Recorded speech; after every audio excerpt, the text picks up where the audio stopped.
सभी को good morning, सत श्री अकाल, नमस्कार। और आज का मुद्दा है, आज की जो बात मैं करने जा रहा हूँ, वो है कि लोकतंत्र क्या सफल हो पा रहा है या लोकतंत्र में पुलिस अपनी मर्जी कर रही है, बैंकिंग सेक्टर अपनी मर्जी कर रहा है, रेलवे अपनी मर्जी कर रही है, एचकेआरएन के जो अधिकारी वो अपनी मर्जी कर रहे हैं, एमडीयू यूनिवर्सिटी अपनी मर्जी कर रही है, अलीगढ़ यूनिवर्सिटी को कब्जा करने की साजिशें चल रही है, आजम खान की यूनिवर्सिटी, जौहर यूनिवर्सिटी। जबकि यूनिवर्सिटीज़ को आप ख़त्म नहीं करना चाहिए। हज़ारों रास्ते होते हैं। एक एकेडमिक इंस्टीट्यूशंस को आप क्यों, बीएचयू पर यही बातें चली, आपने जेएनयू के लिए बहुत बड़े आपने ख़तरनाक साजिश से वहाँ पे हॉस्टल की फ़ीस बढ़ा दी। रोहित वेमुला जैसे लोगों को अपनी जान देनी पड़ी, कन्हैया कुमार वगैरह को रेवोल्यूशनरी बनना पड़ा। तो सोचना पड़ेगा और बड़ा रैशनल वे में सभी की बात करनी पड़ेगी। मुद्दा कोई भी हो, सामाजिक, आर्थिक, राजनीतिक, इन सभी मुद्दों पर बात करनी पड़ेगी। लोगों से कनेक्ट होना पड़ेगा, लोगों से जुड़ना पड़ेगा, लोगों की भावनाओं को समझना पड़ेगा। क्योंकि आज का दौर जो है वो बड़ा डिजिटल का दौर है। आपकी एक इन्फॉर्मेशन आज बड़ी जल्दी हाइप हो जाती है, बड़ी जल्दी यूनिवर्सली, इंटरनेशनली रिकॉग्नाइज हो जाती है, फैल जाती है। इन चीज़ों पर आपको विचार विमर्श करना पड़ेगा। केवल वादे करने से, मैनिफेस्टो जारी करने से या अपनी ट्रेडिशनल क्रिस्मेटिक पॉलिटिक्स जैसे कई जो क्षेत्रीय दल है, उनके दिमाग में आज भी वही बात पड़ी हुई है कि नहीं हम जीत जाएंगे। जबकि जब रिजल्ट आता तो उनकी एक दो सीटें आती है या तो आती ही नहीं। जो ट्रेडिशनली क्षेत्रीय दल है, जिनकी सामंतशाही का, जिनकी जातिवादी मानसिकता का कभी डंका बजता था उस स्टेट में, आज उनको पूछ कोई नहीं रहा।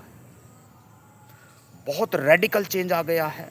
पूरे के पूरे डेमोक्रेटिक सेटअप में लोग ईवीएम के खिलाफ बोल रहे हैं, लोग ज्यूरी कोर्ट्स की बात कर रहे हैं, लोग कह रहे हैं कि आपको पेंडिंग केसेस रखने ही नहीं जुडिशरी में, फटाफट आप फास्ट ट्रैक के माध्यम से जो बड़े बड़े क्राइम्स हुए हैं या उनके ऊपर बात करनी है, उनके ऊपर पूरा फैसला देना है।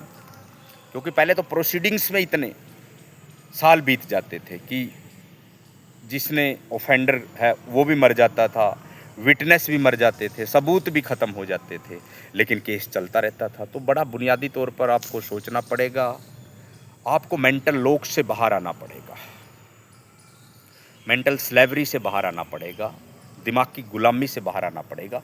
फैसले तभी होते, इसलिए कहा जाता है कि मन के जीते जीत, मन के हारे हार।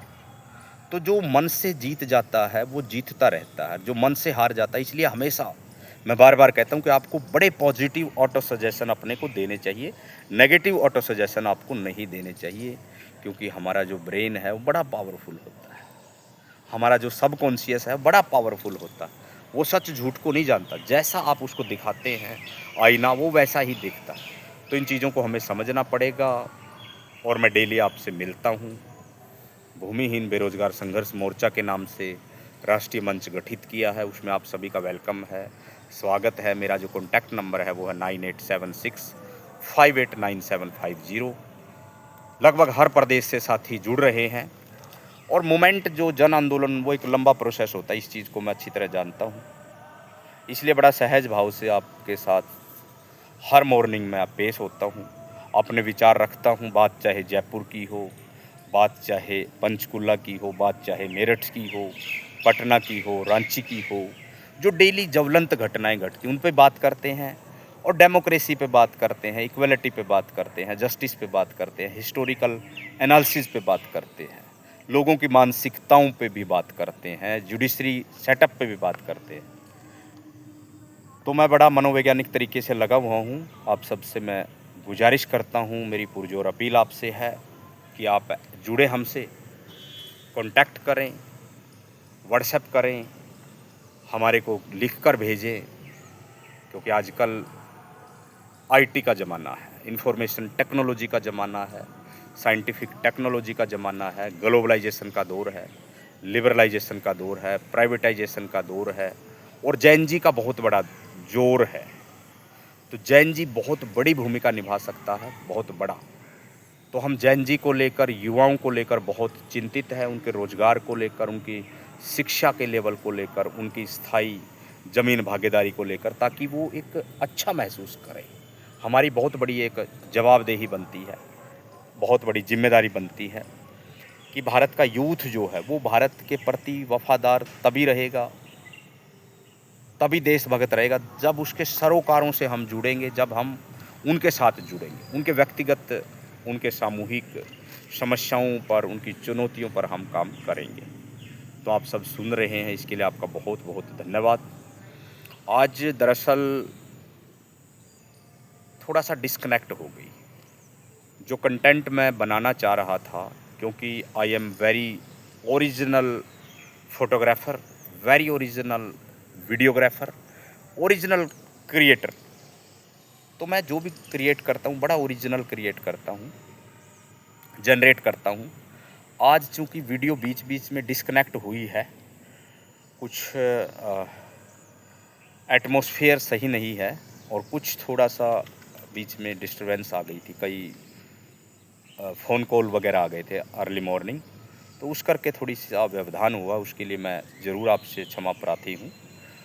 व्यवस्थाएं बनती रहेंगी, सामाजिक व्यवस्थाओं पर बोलेंगे, आर्थिक व्यवस्थाओं पर बोलेंगे, राजनीतिक व्यवस्थाओं पर बोलेंगे, धार्मिक, शैक्षणिक, मनोवैज्ञानिक। और अब तो मैं एक एक डिपार्टमेंट्स के ऊपर पूरी की पूरी सीरीज़ में चलाना चाह रहा हूँ। जैसे मैंने आरसीटी पर बोला, शायद किसी तक बात पहुँच जाए, पहुँचेगी निश्चित रूप से। मैंने HKRN पर बोला, मैंने HPSC पर बोला, मैंने झारखंड पब्लिक सर्विस कमीशन पर बोला, अभय तिवारी पर बोला, MDU यूनिवर्सिटी के बारे में बोला। आपके पास भी कोई कंसर्न मुद्दा है, क्योंकि डेमोक्रेसी एक बहुत बड़ा सेटअप है, इसमें हम किसी भी मुद्दे को सम्मानित कर सकते हैं। तो आज का जो मेन मुद्दा था वो यही था कि लोकतंत्र के लगभग 80 साल हो रहे हैं, क्या लोकतंत्र सफल हो रहा है? हालांकि बहुत बड़ा देश है, हमारे यहाँ पे बहुत डाइवर्सिटी है, विविधता है, लेकिन यूनिटी है। भारत में लगभग 28 राज्य है, लगभग 10 नेशनल टेरिटरी है, सभी में देशभक्ति की भावना है, लोगों के अपने अपने विचार होते हैं, हम किसी विचारधारा से जुड़े हुए नहीं हैं। तो इसलिए हम मुझे व्यक्तिगत रूप से आप ना मार्क्सिस्ट माने, ना गांधीयन माने, ना ही कोई और आइडियोलॉजी। हम वही बोलते हैं जो रैशनल होता है और जो जायज़ होता है, जो हमें लगता है कि सही बात है, इस पे बोलना चाहिए।